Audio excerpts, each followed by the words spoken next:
हिंदी की कक्षा में आप सभी का स्वागत है। कल तक हम लोगों ने प्रोफेसर जी सुंदर रेड्डी द्वारा लिखित निबंध भाषा और आधुनिकता,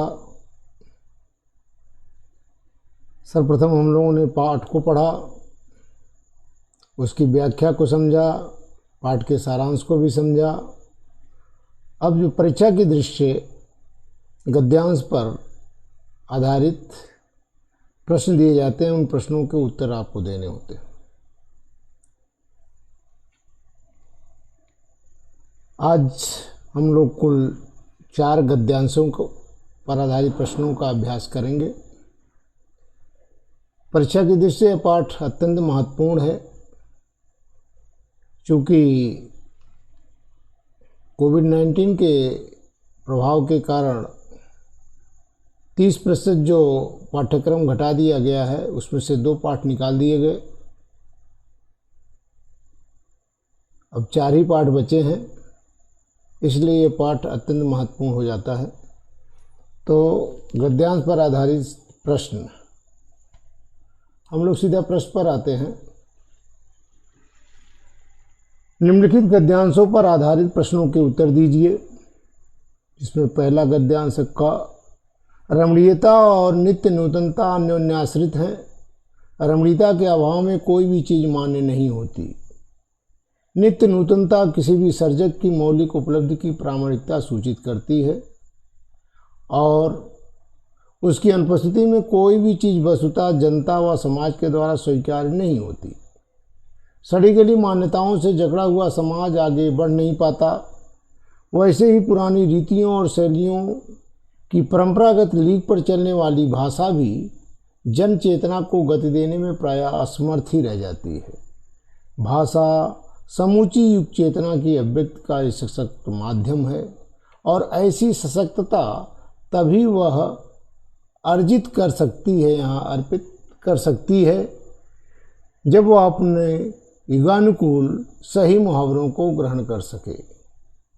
भाषा सामाजिक भाव प्रकटीकरण की सुबोधता के लिए उद्दिष्ट है। इसके अतिरिक्त उसकी ज़रूरत ही सोची नहीं जाती। प्यारे बच्चों, ये गद्यांश इस बार की परीक्षा में आया था और उसमें 5 प्रश्न दिए गए थे। तो यहाँ कुल 8 प्रश्न दिए गए हैं। आपके अभ्यास के लिए और प्रश्न दे दिए गए हैं। रेखांकित अंश भी, अर्थात दो बार रेखांकित लाइनें की गई, वहाँ ऊपर और नीचे भी। अर्थात इस पर अधिकतम जितने प्रश्न बन सकते हैं उतने प्रश्नों को बनाने का प्रयास किया गया है। परीक्षा में आपको 5 ही प्रश्न हल करने होंगे। तो देखिए, पहला प्रश्न है, उपर्युक्त गद्यांश के लेखक एवं पाठ का नाम लिखिए। रमणीयता और नित्य नूतनता किस प्रकार अन्योन्याश्रित हैं। उपर्युक्त गद्यांश में लेखक ने किस बात पर बल दिया है। लेखक ने किसे अभिव्यक्ति का एक सशक्त माध्यम माना है।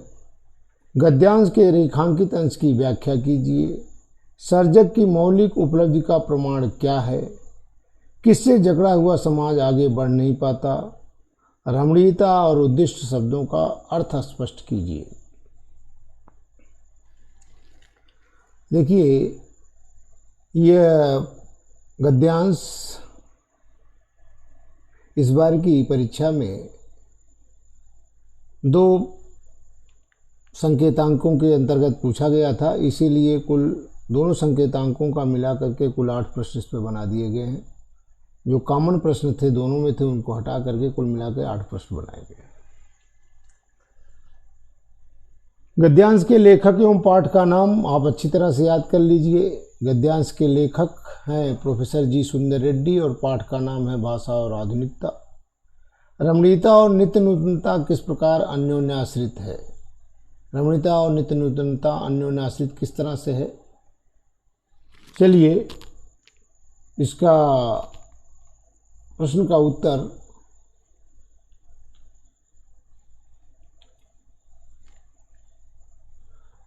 उपर्युक्त गद्यांश के पाठ का नाम भाषा और आधुनिकता एवं लेखक का नाम प्रोफेसर जी सुंदर रेड्डी है।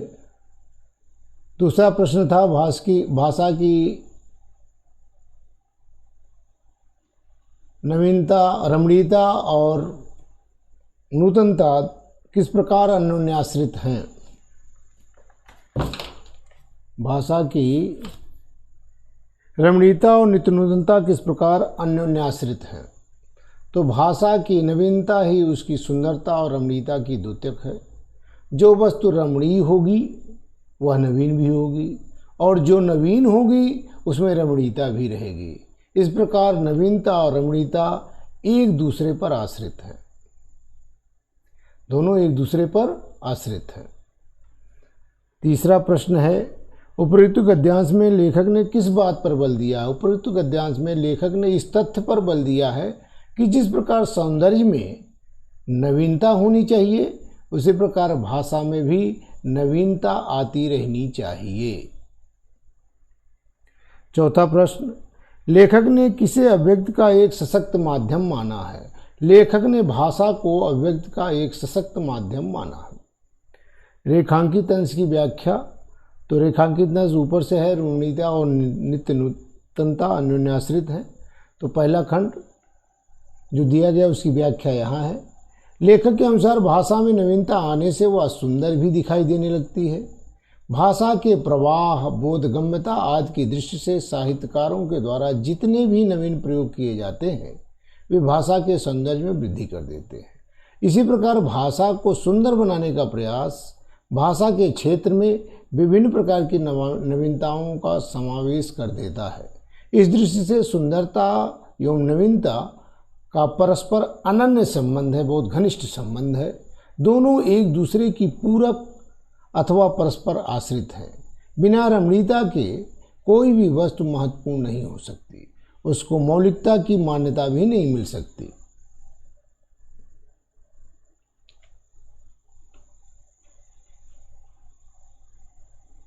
दूसरा रेखांकित अंश नीचे का, सभ्यता और संस्कृति ज्ञान के फलस्वरूप जो वैचारिक क्रांति होती है जिसे हम चेतना के नाम से जानते हैं, युग चेतना के नाम से जानते हैं, उसकी सफल अभिव्यक्ति का एकमात्र सशक्त माध्यम भाषा ही है।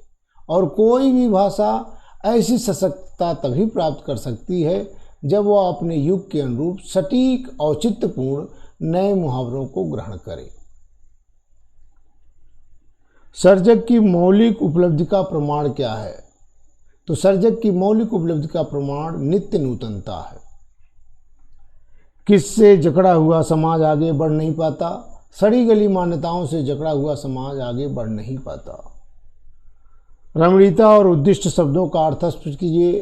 तो रमणीयता माने सुंदरता, उद्दिष्ट माने उद्देश्य रखने वाली, अर्थात उसका उद्देश्य क्या है, लक्ष्य क्या है, उद्देश्य रखने वाली। चलिए इससे आगे बढ़ते हैं। अगला दूसरा ख गद्यांश है, भाषा स्वयं संस्कृति का एक अटूट अंग है। संस्कृति परंपरा से निश्रित होने पर भी परिवर्तनशील और गतिशील है। उसकी गति विज्ञान की प्रगति के साथ जोड़ी जाती है। वैज्ञानिक आविष्कारों के प्रभाव के कारण उद्भूत नई सांस्कृतिक हलचलों को शाब्दिक रूप देने के लिए भाषा के परंपरागत प्रयोग पर्याप्त नहीं है। इसलिए इसके लिए नए प्रयोगों की, नई भाव योजनाओं को व्यक्त करने के लिए नए शब्दों की खोज की महती आवश्यकता है। गद्यांश का संदर्भ लिखिए। किसकी गति विज्ञान के प्रगति के साथ जोड़ी जाती है। उपरोक्त गद्यांश में किस प्रसंग का प्रतिपादन किया गया है। भाषा किसका अभिन्न अंग है और क्यों। गद्यांश के रेखांकित अंश की व्याख्या कीजिए। किसके कारण नई सांस्कृतिक हलचलें उद्भूत होती हैं। सांस्कृतिक हलचलें किसके लिए पर्याप्त नहीं हैं। किसके लिए नए शब्दों की खोज की आवश्यकता है। उद्भूत और परंपरागत का अर्थ लिखिए। संस्कृत की विशेषताओं का उल्लेख कीजिए। नए शब्दों की खोज की आवश्यकता क्यों होती है। यह गद्यांश भी इस बार की 2020 की परीक्षा में आया था। चलिए इन प्रश्नों के उत्तर हम लोग अगले पृष्ठ पर देखते हैं। पहला संदर्भ, जब संदर्भ लिखना हो तो आप जानते हैं संदर्भ प्रस्तुत गद्यांश सुप्रसिद्ध निबंधकार प्रोफेसर जी सुंदर रेड्डी द्वारा लिखित निबंध भाषा और आधुनिकता नामक शीर्षक से चयनित है। यह गद्यांश भाषा और आधुनिकता नामक शीर्षक से लिया गया है और उसके लेखक हैं प्रोफेसर जी सुंदर रेड्डी। अगला प्रश्न पूछा गया है, किसकी गति विज्ञान के प्रगति के साथ जोड़ी जाती है? तो भाषा की गति विज्ञान के प्रगति के साथ जोड़ी जाती है। उपयुक्त गद्यांश में किस प्रसंग का प्रतिपादन किया गया है? उपयुक्त गद्यांश में संस्कृत के विकास में भाषा के महत्व को प्रतिपादित किया गया है। संस्कृत के विकास में भाषा का क्या महत्व है, उसी को प्रतिपादित किया गया है। अगला दिया है, भाषा किसका अभिन्न अंग है? दो प्रश्न है इसमें, और क्यों? तो भाषा संस्कृति का अभिन्न अंग है, और क्यों का उत्तर है क्योंकि संस्कृति की अभिव्यक्ति का माध्यम भाषा ही है। भाषा के द्वारा ही हम संस्कृति, अपनी कल्चर को, अपने सभ्यता को व्यक्त कर पाते हैं। रेखांकित अंश की व्याख्या, प्रत्येक देश की भाषा उस देश की संस्कृति से घनिष्ठ संबंध होता है। प्रत्येक देश की भाषा का उस देश की संस्कृति से घनिष्ठ संबंध होता है। संस्कृत का उद्गम परंपराओं और मान्यताओं से होता है, फिर भी वह परिवर्तनशीलता और गतिशीलता का विशेष गुण रखती है। युग के प्रवाह के साथ भाषा स्वयं प्रभावित होती रहती है। अगला प्रश्न, किसके कारण नई सांस्कृतिक हलचलें उद्भूत होती हैं? तो वैज्ञानिक आविष्कारों के प्रभाव के कारण नई सांस्कृतिक हलचलें उद्भूत होती हैं। वैज्ञानिक आविष्कारों के प्रभाव के कारण नई सांस्कृतिक हलचलें उद्भूत होती हैं। अगला प्रश्न है, सांस्कृतिक हलचलें किसके लिए पर्याप्त नहीं है? तो सांस्कृतिक हलचलें भाषा के परंपरागत प्रयोग के लिए पर्याप्त नहीं है। नई प्रयोगों, अगला है प्रश्न, किसके लिए नए शब्दों की खोज की महती आवश्यकता है? तो नए प्रयोगों, नई भाव योजनाओं को व्यक्त करने के लिए नए शब्दों की खोज की महती आवश्यकता है।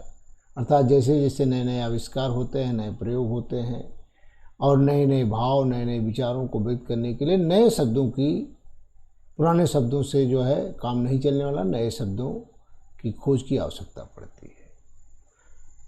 अगला प्रश्न है, उद्भूत और परंपरागत का अर्थ लिखिए। उद्भूत का अर्थ होता है उत्पन्न, और परंपरागत का अर्थ है परंपरा से चला आता हुआ, जो परंपरा से चला आ रहा है, अर्थात युगों से एक पीढ़ी से दूसरी पीढ़ी, दूसरी से तीसरी पीढ़ी, अर्थात इस तरह से पीढ़ीगत जो है हमें जो संस्कार के रूप में प्राप्त होता है उसे परंपरागत कहते हैं। संस्कृति की विशेषताएं क्या हैं? संस्कृति की विशेषताओं का उल्लेख कीजिए। तो संस्कृति की विशेषता है, संस्कृति परंपरा से निकलती है, संस्कृति परिवर्तनशील है, संस्कृति गतिशील है, संस्कृति की गति विज्ञान की गति के साथ साथ चलती है। अगला लास्ट प्रश्न है, नए शब्दों की खोज की आवश्यकता क्यों होती है? नए शब्दों की खोज की आवश्यकता नए नए प्रयोगों एवं नई भाव योजनाओं को व्यक्त करने के लिए होती है। अगला गद्यांश, ग, भाषा सामाजिक भाव प्रकटीकरण की सुबोधता के लिए ही उद्दिष्ट है। इसके अतिरिक्त इसकी जरूरत ही सोची नहीं जाती। इसकी उपयोगिता की सार्थकता समसामयिक सामाजिक चेतना में प्राप्त द्रष्टव्य अनेक प्रकार की संश्लिष्टताओं की दुरूहता का परिहार करने में निहित है। कभी कभी अन्य संस्कृतियों के प्रभाव से, अन्य जातियों के संसर्ग से भाषा में नए शब्दों का प्रवेश होता है और इन शब्दों के सही पर्यायवाची शब्द अपनी भाषा में न प्राप्त हों तो उन्हें वैसे ही अपनी भाषा में स्वीकार करने में किसी भाषाभाषी को आपत्ति नहीं होनी चाहिए। यही भाषा की आधुनिकता होती है। भाषा की सजीवता इस नवीनता को पूर्णतः आत्मसात करने पर ही निर्भर करती है। भाषा म्यूजियम की वस्तु नहीं है, उसकी स्वतः सिद्ध एक सहज गति है जो सदैव नित्य नूतनता को ग्रहण कर चलने वाली है। इसमें 5 प्रश्न दिए गए हैं। उपयुक्त गद्यांश के लेखक एवं पाठक का नाम लिखिए, जैसा कि आप पहले ही देते आ रहे हैं। तो गद्यांश के लेखक का नाम प्रोफेसर जी सुंदर रेड्डी और पाठ का नाम भाषा और आधुनिकता। भाषा की प्रमुख विशेषता क्या है? भाषा की उपयोगिता की सार्थकता किसमें निहित है? उपयुक्त गद्यांश में किसका स्पष्टीकरण किया गया है? रेखांकित अंश की व्याख्या कीजिए। रेखांकित अंश ये है, भाषा म्यूजियम की वस्तु नहीं है, इसकी एक स्वतः सिद्ध एक सहज गति है। चलिए प्रश्नों का उत्तर भी देख लेते हैं। उपयुक्त गद्यांश के लेखक का नाम प्रोफेसर जी सुंदर रेड्डी एवं पाठ का नाम, यहाँ पाठ छूट गया, एवं पाठ का नाम भाषा और आधुनिकता है। भाषा की प्रमुख विशेषता क्या है? भाषा की प्रमुख विशेषता सामाजिक भाव प्रकटीकरण की सुबोधता है, अर्थात हम जिन भावों को व्यक्त करें वह बड़े आसानी से बहुत ही सहज भाव में बड़े आसानी से ही सामने वाला उसको उसी रूप में ग्रहण कर सके। तो भाषा की प्रमुख विशेषता है सामाजिक भाव प्रकटीकरण की सुबोधता। तीसरा प्रश्न है, भाषा की उपयोगिता की सार्थकता किसमें निहित है? भाषा की उपयोगिता की सार्थकता समसामयिक सामाजिक चेतना में प्राप्त द्रष्टव्य अनेक प्रकारों की संश्लिष्टताओं की दुरूहता का परिहार करने में निहित है। प्रस्तुत गद्यांश में भाषा की कह रहे हैं कि प्रश्न है, प्रस्तुत गद्यांश में किसका स्पष्टीकरण किया गया है? तो प्रस्तुत गद्यांश में भाषा की उपयोगिता का स्पष्टीकरण किया गया है। रेखांकित अंश की व्याख्या, रेड्डी जी ने यहाँ स्पष्ट किया कि भाषा में सजीवता, जीवंतता और परिवर्तनशीलता का गुण होता है। वह म्यूजियम में रखी जाने वाली, म्यूजियम माने संग्रहालय, जिसमें संग्रह करके निर्जीव चीज़ें रखी जाती हैं, वह म्यूजियम में रखी जाने वाली कोई अन्य वस्तुओं के समान नहीं होती। म्यूजियम में अतीत की निष्प्राण वस्तुएं रखी जाती हैं जिनका केवल ऐतिहासिक महत्व होता है, सामयिक नहीं। किंतु भाषा केवल अतीत का इतिहास बताने वाली वस्तु नहीं है, यह वर्तमान संस्कृति, भाव समूह और विचारों को भी व्यक्त करती है, अतः उसमें परिवर्तनशीलता का गुण विद्यमान रहता है। युग के प्रवाह के साथ साथ भाषा स्वयं प्रवाहित होती रहती है। अंतिम गद्य खंड, भाषा की साधारण इकाई शब्द है। शब्द के अभाव में भाषा का अस्तित्व ही दुरूह है। यदि भाषा में विकसनशीलता शुरू होती है तो शब्दों के स्तर पर ही। दैनंदिन सामाजिक व्यवहारों में हम कई ऐसे नवीन शब्दों का इस्तेमाल करते हैं जो अंग्रेजी, अरबी, फारसी आदि विदेशी भाषाओं से उधार लिए गए हैं। वैसे ही नए शब्दों का गठन भी अनजाने में अनायास ही होता है। ये शब्द अर्थात उन विदेशी भाषाओं से सीधे अविकृत ढंग से उधार लिए गए शब्द भले ही काम चलाऊ माध्यम से प्रयुक्त हों, साहित्यिक दायरे में कदापि ग्रहणीय नहीं है। यदि ग्रहण करना पड़े तो उन्हें भाषा की मूल प्रकृति के अनुरूप साहित्यिक शुद्धता प्रदान करनी पड़ती है। यहाँ प्रयत्न की आवश्यकता प्रतीत होती है। तो इसमें प्रश्न किया गया है, पाठ के लेखक और शीर्षक का नाम, भाषा की विकासशीलता कैसे शुरू होती है, अविकृत ढंग और मूल प्रकृति का क्या आशय है, साहित्यिक दायरे में विदेशी भाषा के शब्दों को किस रूप में ग्रहण करना पड़ता है, रेखांकित अंश की व्याख्या कीजिए। उपर्युक्त गद्यांश में लेखक का नाम, गद्यांश के लेखक का नाम प्रोफेसर जी सुंदर रेड्डी एवं पाठ का नाम भाषा और आधुनिकता है। यहाँ भी पाठ छूट गया है, पाठ का नाम भाषा और आधुनिकता है। भाषा की विकासशीलता दिया है कि भाषा की विकासशीलता कैसे शुरू होती है। तो भाषा की विकासशीलता शब्दों के स्तर पर शुरू होती है। हालांकि भाषा की न्यूनतम इकाई जो होती है वर्ण होता, अक्षर होता है, और अक्षरों के समूह से, अक्षरों के मेल से शब्द बनते हैं। शब्द ही सार्थक होता है, वर्णों का अपना कोई अक्षर अर्थ नहीं होता है। तो भाषा की विकासशीलता शब्दों के स्तर पर शुरू होती है। अगला प्रश्न है, अविकृत ढंग और मूल प्रकृति का क्या आशय है। तो अविकृत ढंग, विकृत माने होता है किसी चीज को जो है इसके रूप को बिगाड़ देना, अंग भंग कर देना, उसका रूप एकदम जो है बिगाड़ देना, विकृत कर देना, विरूप क्रूप बना देना। अविकृत ढंग माने बिना रूप बिगाड़े, अर्थात बिना परिवर्तन किए हुए। मूल प्रकृति माने मौलिक स्वरूप, जो उसका ओरिजिनल मुख्य जो मौलिक रूप होता है उसी को कहते हैं मूल प्रकृति। अगला प्रश्न है, साहित्यिक दायरे में विदेशी भाषा के शब्दों को किस रूप में ग्रहण करना पड़ता है? साहित्यिक दायरे में विदेशी भाषा के शब्दों को कामचलाऊ रूप में ग्रहण करना पड़ता है। और रेखांकित अंश की व्याख्या कीजिए। रेखांकित अंश की व्याख्या, भाषा में शब्द के महत्व पर प्रकाश डालते हुए लेखक कहता है कि शब्द किसी भी भाषा की मूलभूत इकाई है। इसके अभाव में भाषा का अस्तित्व असंभव ही है। वस्तुतः किसी भाषा का विकास शब्द के स्तर से ही आरंभ होता है।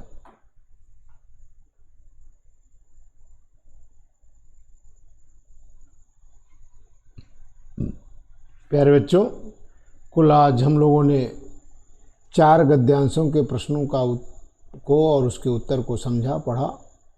आप लोग इसे अच्छी तरह से 2-3 बार पढ़ लीजिए। आगे के 4 और गद्यांश हैं जिनका अभ्यास हम लोग कल करेंगे। Thank you, all the best.